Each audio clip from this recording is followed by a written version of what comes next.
Hi. Welcome to Car Freak Conversations. I'm Dom. And I'm Saumitra. And today it sounds like we're going to be talking about Lime Bike, aren't we? Yeah, I think that's a great conversation. Before we get into it, we'd like to start out with sort of like something more casual. And we want to ask, what's your favorite thing about St. Pete? I don't know how much time you spent here, but do you have any favorite spots? Well, I will tell you, I've attended a wedding many, many years ago, and I was at the museum downtown. And I will tell you, it was one of the most beautiful venues I have been to for a wedding. So I will tell you, that was one of my first experiences in St. Pete. So it really kind of set the bar.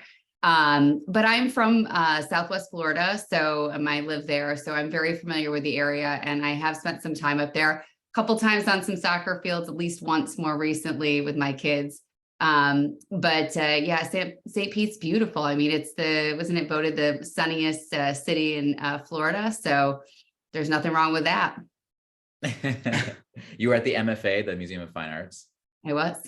Yeah. Nice it is a beautiful venue. Yeah. They host lots of different events apart from weddings, and they're always really beautiful. Yeah, they do a good job. They do. It was like 10 years ago, so I don't want to date myself, but it was beautiful. It was one of my college friends' weddings. And I got to bring my daughter on her first plane ride because I wasn't living in Florida at the time. So that was it was a really great experience to have the first plane ride. And then we went to a wedding. It was just absolutely stunning. That's awesome. I'm glad you had a good experience. It always makes you feel good. Yeah, every city I get the honor and privilege to go to, I find some fun, find some beauty, hopefully a little bit of culture too. Good. And St. Pete has also changed so much in the past 10 years. It has changed a lot. Yeah, I moved here in 2017 to the area, and even I can notice lots of changes as I have lived here. And so I can only imagine for people who have always lived here and people who haven't visited in a while, how much it has changed. Yeah, if you come back, you'll be in for a surprise. I was there recently when we deployed. So I got to see the city. I didn't get to see it as much, and I've driven through it quite a bit as well. That airport has had my name on it a couple times, but yeah, we spend. I've got quite a few different cities that we have in the state of Florida, so I get to see. And what's even better is we get to work with great partners like the city to build programs that are both sustainable.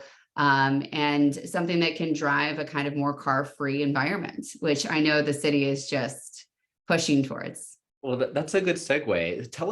Tell us about Lime and what attracted you to work for Lime. It's a micro mobility ride share company, right?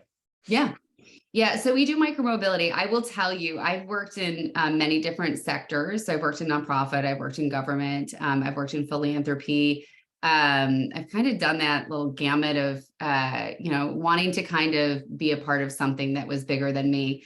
I will say I was excited about this opportunity because I understand deeply now over some experience that transportation tends to be a burden, and it can create a burden for people to get to the next step, whether that be a mom who wants to get to the doctor's office for a prenatal visit, or an individual who's working who doesn't have reliable transportation. So I loved what micromobility, has to offer when it comes to an urban city. The ability for somebody who may not have the ability to have a car or doesn't want to use a car, or maybe doesn't necessarily need to buy a personal device. So rideshare is a great option. I just think it has so many abilities to move communities forward into this kind of new frontier of world that we're looking at, which is trying to really kind of reduce our carbon footprint. So I was really excited about the opportunity. And honestly, I just came because I thought, hey, this is a great opportunity. And I do think micromobility has this unique opportunity in history to really kind of transform communities and their transportation. That's amazing. So Lime operates in 250 cities across 30 countries. And like you have said, you have worked with other cities in Florida. What, in your opinion, or in your experience, made St. Pete, working with the city of St. Pete, different or unique? Yeah, I mean, honestly, I think what's great about St. Pete is that, number one, it's a city that wants to partner with micromobility and bike share program. It's always great when we're working within cities that we're really kind of communicating and building a program together. We believe in collaboration. We do not believe in one size fits all. So we really like to listen. We like to pay attention what the community wants, what the city wants, and help bring our abilities to the city to kind of help design and walk alongside in their transportation needs, especially when it comes to micromobility. So for me, I think, I've had the opportunity since, May to work with the city. And first of all, the people that we've worked with have just been just great to work with, ask a lot of questions and are trying to learn about what we can kind of do together. So building that program, that bike share program together is just really key. How do you decide which cities you're going to partner with? Well, there's a lot of different ways in which that happens. Some cities come to us asking for micromobility programs. Sometimes there's a procurement process involved. But for us, when we're looking at cities, obviously we're looking for cities that are looking at micromobility as a real fabric of transportation.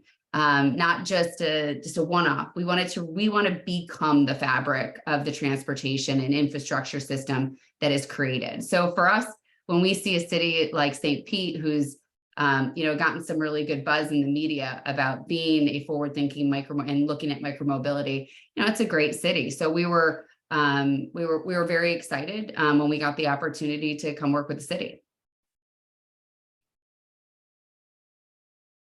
Cool. Very cool. So another question I have for you is, well, first, I guess let's break it down. Let's talk about Lime Bike and how it works, right? So the idea of Lime Bike is it's a bike sharing program. We have hubs throughout the city. You go up to a bike, you use your phone, and you unlock the bike for a certain amount of time, and you return it to another hub. Right. Yeah. That's the basics of it. I mean, you got it. I don't need to say anything. You nailed it. Right. So that's the idea behind it. Right. And so now I want to talk about who is this for? Who can access this? And how have we made it affordable for people to use? Yeah, it's a great question. And I'm so glad you're an expert in Lime bikes. So we've got more advocates to help.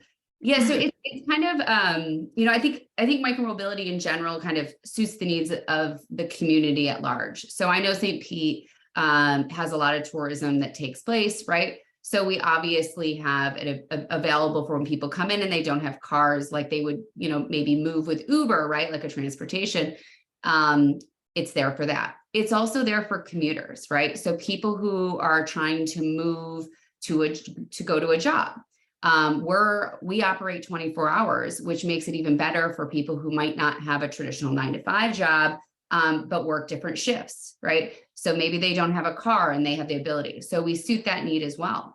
And we also do have a discounted program, which is our Lime Access program. And that is anybody who's, you'd have to look at it online, but essentially anybody who's kind of has like a public assistance of some sort.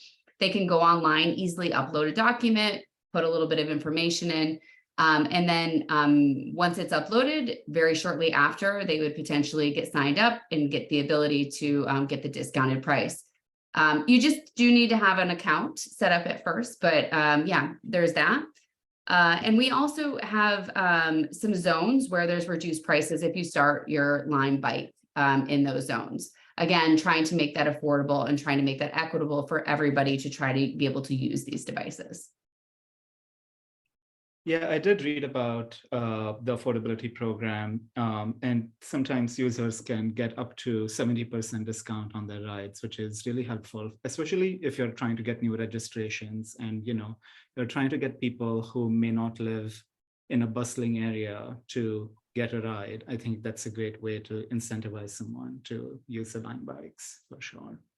Yeah, and we're in conversations with some organizations in the city to kind of see if there's ways that they might be able to kind of talk about the program, things like this, right? Because we do know that trusted organizations are always a great venue and a vessel to try to get people more signed up. But yeah, we'll continue to advertise and try to get more people signed up for that program, as we do in much of our other markets as well, because it's also for the other markets. How are you getting new registrations? Like, are you, how are you getting people to register their account, get a new account if they don't have one? For the Lime Access or generally just a Lime app? Just the Lime app. Yeah. So we right off the bat put up some hang tags, did some promotions. We've done some press. It takes a little while, and the scalability of people getting used to them, getting on them. So it is very normal for there to be kind of a scaling period of individuals going on the devices, but we'll continue to, they self-market themselves sitting around and in parking hubs, number one, which is, a good advertisement for that. But two, the more we're involved in some of the community stuff, people will see us. And I think it'll, we've had another market that I've seen, it just kind of scales up on its own. But yeah, it's pretty easy marketing to some extent. Okay. I was gonna ask, how many bikes do we have so far in St. Pete, and where are the boundaries? Where are these zones? Yeah, so we've got about 300 deployed right now currently, and it's the whole city. But as you guys know, it's a mandatory parking program, which means that you have to go to and from a parking location. So we're continuing to work with the city on scaling up those parking pins and those parking corrals. And I think that'll continue to kind of move. But we like to work alongside with the cities to kind of show where we see some, high frequency areas, give some recommendations, and try to use informed decision making when we're helping design that. But yeah, no, we're scaling up. I wanted to ask about, we have the Pinellas Trail. So this is basically a bike trail that goes east to west through the city. Can e-bikes used on the Pinellas Trail?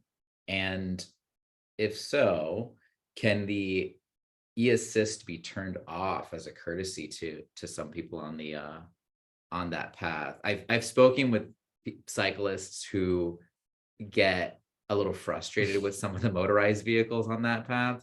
So I thought I'd ask for those people. Yeah, no, it's a good question. The answer is, to the best of my ability, I think we're able to go on all of it as of right now. And then as it relates to turning off the assist, we market towards individuals who want to use the electric bikes. And we continue to believe, we've seen it in many of our markets, that these things are needed and wanted. I think there's a vessel for everybody in their opinion. We are bike share, we are regulated. So the Lime scooters are regulated, and we take our heat from the city. So, we're not turning off the e-assist on ours as because it's an assist program. I'm going to tell you, as somebody who lives in Florida and might not be a competitive or a regular biker, although I do bike, it gets hot. So these e-assists are for a good reason. And if you get on them, it kind of gives you that luxury feel of, relaxed. You don't have to pedal as hard. You can go a little bit further. So there's a need. So I hope that answers your question. And I think the speed is also regulated on Pinellas Trail, although enforcement is questionable. But I think that's another way of also looking at it, because the bikes can only go up to 15 miles per hour. Yeah, we're regulated. And here's the thing: there's a lot of personal, personal micromobility devices as well. But the thing with bike share is we are, and or micromobility, we are regulated by cities on what we can and cannot do. Do you know if you can take one of the e-bikes on one of the buses, on one of the city buses or the Sunrunner? Yeah, so that's an interesting question. I think I don't know this answer 100%. I'm going to be honest with you. And I think I'd have to really kind of reach out to the city on this one, because they are personal devices. They're owned by us. So I'm not sure about that. I can't say that somebody hasn't done it, but I'm not sure if that's something that we necessarily want to promote for a variety of reasons. But I don't necessarily know if that's what we're intended to do, because we're really intended to do that last mile, first mile solution. So if there's a parking pin or a corral right near a bus transit system, that would be best, right? So that they can get off, then they can take it right there. And then they go to a different bus transit and then they get on and get another one. Because what we're segmented to do is last mile, first mile. And the e-bikes essentially even get a little bit longer than traditional like e-scooters, right? E-scooters can probably go as far, but if you're going on an e-bike, we do see the e-bikes can get a lot more distance out of them just because it's a bike. But yeah, I mean, for us, it's the last mile, first mile solution. So that would be more of what we're really working towards. If that it's different, you know, we want to make sure we got those hubs so that people can get on, get off, and get that, you know, they get to their bus and then they want to get home. Right. Plus, you run the risk of getting off of the bus and then you can't find a corral, yeah, hub or whatnot. yeah. Yeah, and that's the other thing. That is the other thing to note. Yeah. So we do, it's mandatory parking. So you want to make sure, and that's another reason why I wouldn't necessarily say that's a great idea. There's a variety of reasons I would hesitate against that, including probably some legal stuff. But I think the goal here, you know, is really to make sure that we're there at those hubs and work with the city, right? If that's something that, you know, the city sees or constituents are talking about, we'd like to be a part of that conversation with the city about where those locations. And we actually have, which I think you'll ask me about, but we have participated in some of the city input. So, which is an exciting opportunity. It'll tell us a little bit about that, about Yeah. the expansion of Lime stations and the expansion of your fleet size as well. What are the plans there, and how do you work with the city? I know Saumitra and I participated in a little charrette where we were talking about where the new hubs would go. Tell us a little bit more about that. Yeah, so we're permitted to go up to 500 e-bikes with the city, but we're at 300. And honestly, we work in about 230 plus cities, you know, give or take, depending. And we've learned quite a bit, honestly, when it comes to building and supporting the infrastructure. So here's what I will tell you. If it's a mandatory parking, right, compliance matters to us. It matters to the city. The city's really looking for that aesthetically pleasing approach to this e-bike program. So the mandatory parking and parking pins are there for a reason. So for us, you don't want people just leaving them by accident that aren't in the corrals. So we need to have enough corrals in place to be able to reach that compliance, to get exactly what the city wants, or at least we believe the city is looking for in our program. So I do foresee the more hubs that we get, the more that scalability can continue to go up.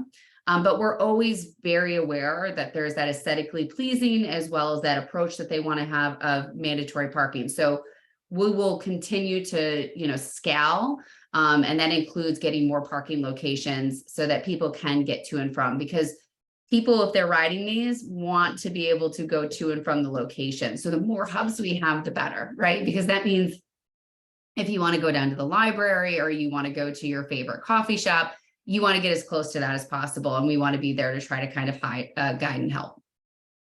When can I know it's pretty new that we got Lime bikes, but when can people look forward to seeing perhaps more corrals in there, you know, closer to their home or further south, for example? Yeah, so we're working with the conversations with the city are ongoing. I think everybody's really sees that, and it's something we bring from Lime with our expertise to talk about. So I do foresee, you know, that continuing to scale. Timelines I don't want to give because I don't have the liberty to give those, unfortunately. But I can tell you that we are in conversations with the city about that. We will continue to have conversations. It'll be one of the main talking points that I have all the time, which is we want beautiful compliance and we want the ability for people to use these. And the way that they use them is when it is easy to get one and easy to get to where you want to go. So those mandatory parking locations, because it's a mandatory program, are essential to the success. So we'll continue to work with the city. And I think going back to the question about if we can take them on the buses, I think one of the other hesitations that I would have is that if I'm changing the municipal borders, I know Lime is only in St. Pete. If I'm going to, let's say, St. Pete Beach or to Pinellas Park, suddenly I'm not in St. Pete anymore, and the bike will stop working. Yeah. If I'm doing that. So and it's one of the reasons why I heated a little bit, because I'm like, legally I don't think that is what it's supposed to be, but I'm not a lawyer and I would have to make sure I heat that a little bit more. But yeah, and it's not part of like what we're trying to do. It's not a part of the fabric of our transportation, right? I think if you have a personal bike, it makes sense, right? But for us, we're contracted in within the city limits. We're contracted to be able to provide that service for that obviously sustainable electric bike, right? And that last mile, first mile is something that we just, I mean, that's the foundation of micromobility, right? So, and we stay there in a good lane, but we continue to get feedback from cities. And we get questions, you know, that sometimes we have to really think about and see how we can, you know, work through those. But yeah, that's another reason why I was like, yeah, I wouldn't recommend that. I have one last question before we wrap up. And that is with pricing, right? So I know it's a you pay as you use it sort of service. But let's say I wanted to use it regularly as a commuter. Do you plan to have any sort of like memberships? Yeah. So right now we've got a Lime Prime that gives a $1 off your unlock fee. I think that's $5.99 a month, 5.99, by the way, $5.99. So that's one of our bigger membership programs. I think we also have a 300-minute a month program for, I think it's $14.99. Excuse me, not $14.99 a month. I think it is. I'll have to look at the details. Don't quote me on that one. But we do have passes that are available. And if you go into the app, and I apologize, they're a little different from each one of the cities. But if you go into the app, it'll actually show you kind of programs that you can have. So you go right into the app and you can look for the different types of passes and you can purchase them. I think there's a monthly one for that 300 minutes. So we try to make sure that it meets the needs of many different people, like we talked about. Tourism plays a large part in a lot of economics for many cities, as well as the commuters, which are extremely important, those individuals who are actually in the city and can use that as a form of transportation. So we try to look at it that way as well. But I can send over that pass information too, because now I know I got it wrong and I apologize. Well, it's good to know that they exist, right? Right, That you have. Yeah, no, it does. And then as soon as I said, I was like, so. Are there any plans to integrate them with like a local transit pass or any of that? Yeah, so right now we are actually integrate with Uber. So if you open up your Uber app right now, if you're in St. Pete, you can see the little Lime bike that shows up as an option as well. We also have had conversations with some of the local municipality as well as the county. And we'll continue to have conversations about integration. It's a big discussion around the board. I think integration is what everyone's looking for. And we continue to have conversations and figuring out how we can be a deeper fabric of the transportation system. For sure. You know, whenever I travel, if I have like a transit card on me, now you can have them on your phone, and now your phone becomes your tap to like get onto it, as opposed to having to use a card to like tap, which has been amazing. It's like, okay, this is needed. And I didn't know that before I used it. Yeah, I think the best part about micromobility is it is in general, it's a younger thing. I think 5-6 years, depending on who you ask. But there's been a lot of changes in micromobility and bike share in general. There's an evolution that goes on, right? And we're continuing to learn and be informed. But Lime has done a great job, had a great year last year. Profitability was something that we reached, which is very exciting for us. And we continue to, lead in this space and learn and innovate. And that's something we continue to do. And honestly, the partnerships with the cities that we get is something we value most. And we value that as part of our success as a micromobility company. Well, thank you. There's been a lot of information. Do we have time to do our lightning round? All right. So I was really hoping you were going to ask for like, what's 25 things inside my bag right now? That's what I was. We should I gotta look for it. Questions like that. I don't know if I want to open that topic. I just felt like this was like that one, like Us Weekly thing, when I was a kid, that was like the one thing, they showed all the items in there. Just Well, messing. there's that Zoom game now where they randomly ask the Zoom participants to show you what's inside your fridge, which is terribly embarrassing. I would never do that to somebody. Oh boy. Right? Oh. Imagine showing your fridge right now. There's a lot of lettuce. There's a lot of lettuce in my fridge right now. That's good. That's Yeah, good. That's even what I can say about my fridge. My fridge is probably needs to be cleaned. It just means I'm not eating as enough lettuce as I'm getting through my. It's rotting lettuce. I think it's more revealing. I did have to throw out a bunch of like spring greens because like I intended to make lots of salads and I did not end up making those salads. I ended up buying those salads outside. So I was like, this is wasteful. But yeah. Well, for the record of your podcast, I ate a salad today. I just want to make sure that's noted. Thank you for clarifying. Before you go, we wanted to do something a little fun before you go, and we have something that we like to call a lightning round. And this is just a fun sort of like little sort of Jeopardy round before you go. They're intended to be very quick answers. So the first thing that comes to mind.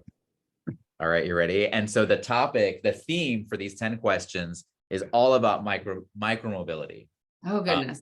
But don't worry, these are not No, questions yeah. that you should know. They're just kind of random facts. So you want to go ahead, start Okay. off, yeah. So the first question is, the term micromobility was coined in 2017. True or false?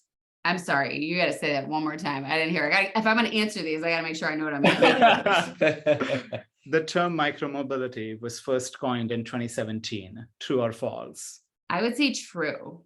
It is true. Yeah. Pretty new term. Yeah. And by All the right. way, for the record, I started micromobility in May 31st of 2022. So I'm learning. That's amazing. Well, congratulations on 1 year of like. Yeah. Yeah. All right. Lime bikes are green. So for everyone listening, you know what color they are when you see bicycles on the at the hubs. One of Lime's competitors is Bird. What color are their e-bikes? Black. They're light blue. They have black as well. From what I saw light blue. Okay, so they're also black. Okay. There's blue. No, that's blue's right. Blue's right. A one wheel can reach speeds of up to 20 mph. What? I'm sorry. One more time. A one wheel can reach speeds of up to 20 mph. I'm sure they can, but I think they're probably required by the city to be less and be at 15 miles an hour. You're correct. Yeah, Okay, see? I'm surprised. 20 miles per hour is pretty fast for. It's really fast for a one wheel. Yeah, also their website advertises that you do not need a helmet. I'm like, 20 miles per hour without a helmet sounds dangerous. Like Well, we always highly recommend everybody to wear a helmet on any of the micromobility devices, but some of the personal devices they've got speed. I mean, that's not something that is, you can look anywhere. But the thing about micromobility in general is we are regulated by speed. So that's how I knew it's possible they could probably go faster, but I'm sure they're regulated to a certain speed. All right, this question I came up with. I'm very excited about this. So in the Teenage Mutant Ninja Turtles, Oh no. Leonardo is known for riding a scooter, Donatello a bicycle, and Raphael a pair of rollerblades. Michelangelo is known for mastering which micromobility vehicle? So can it be any, I don't know this, but I'm going to do an educated guess. Yes. So can it be one of the other three, or does it have to be something different than the other ones? Well, I'll give you a clue. It could be, but it's not. It's different than something else that I've met that I haven't mentioned. A seated scooter? No. What did I miss? It's a skateboard. I should have told you. It's like the 90s. But I didn't think that was going to be. Okay. I almost said skateboard, by the way. I want to go on record. A more traditional electric version of micromobility. And I guess, oh God, that one's going to haunt me. So this is a true or false question. There are now more e-bicycles than traditional bicycles in the United States. One more time. I'm sorry. I'm rolling in my head. there are now more e-bicycles than traditional bicycles in the United States. Oh, I don't think so. You're correct. It's false, but there are currently 15% of all bicycle sales are e-bikes, which is a pretty great Which is actually number. a pretty big number. Yeah, those sales are going up, correct? Yeah, but that would have been if I would have, that would have been a big miss. But every household had a traditional bike in there, it had to be.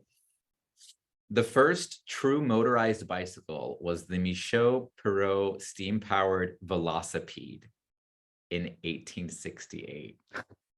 Is that a true or false? True or false? Boy, you guys are tough. No, I mean, I want to go with it just seems so specific that it has to be true. But then I was told that when people throw too many specifics, then it's a false. Wow, you're really going to the psychology of this. You gotta try. I'm gonna go with true just because it just seems fun. It is true, yeah. Hey. I feel like we should have kept that name Velocipede. Right, I think Why so. we didn't. Yeah. Yeah, no, that would have been a good one. These are really good, by the way. Well done. This is another true or false question. The first commercially available inline skates were released by Rollerblade in 1987.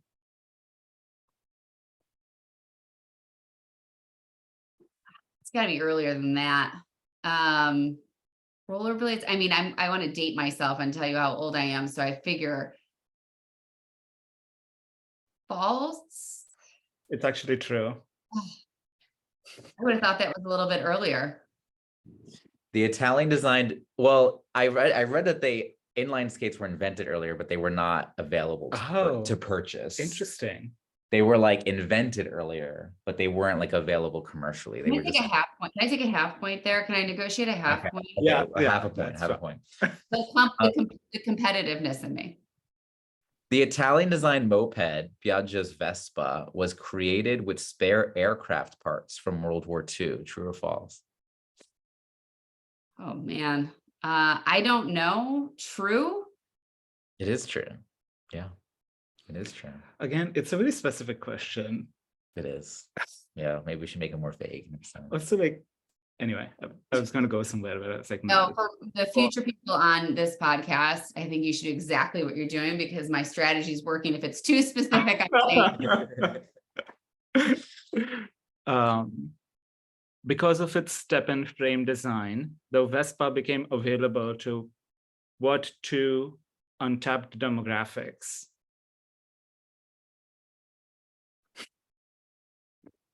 No.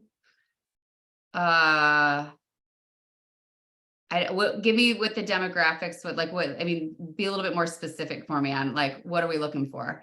I feel like whenever people design things pre-1950s, they were marketed to one specific demographic of our society. Younger people, are we talking? Is it right? Do I have to give a specific or? It's pretty general. Yeah, it's pretty general. I don't know. I'm going to go with I don't know, and I'll take the negative on this one. It was women and priests. Women and priests. Yeah, because of the modesty of not having to raise your leg over a bar. Well, I learned something new.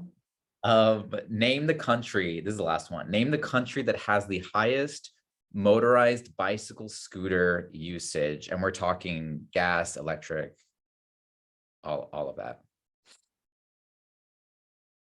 France. Thailand. Is it? Capita, right? I'm assuming. Okay. I don't know. The highest motorized bicycle scooter usage. Thailand. You know what? I can see that. I got that. Yeah. I feel like I learned. I got it. Well, I hope you had fun. Yes. Thank you for coming on to Car Free St. Pete. Thank you for talking to us about Lime Bike.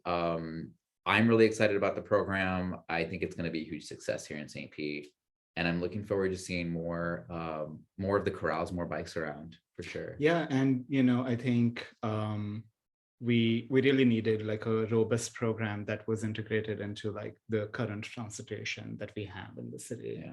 And so I think having that is really helpful for sure. Thank you so much for providing all that information as well. Yeah, this was fun. Thanks. I always look forward to having conversations because I think it's the best way to talk about a subject matter in general. So I really appreciate you guys taking the time to talk to us. And those questions were fabulous, by the way. So well done on your research. And feel free to invite us anytime again if you need us on. But thank you for giving us the opportunity. And I hope you guys have a good evening. You too. Thank you, Trisha. Bye, guys. Bye.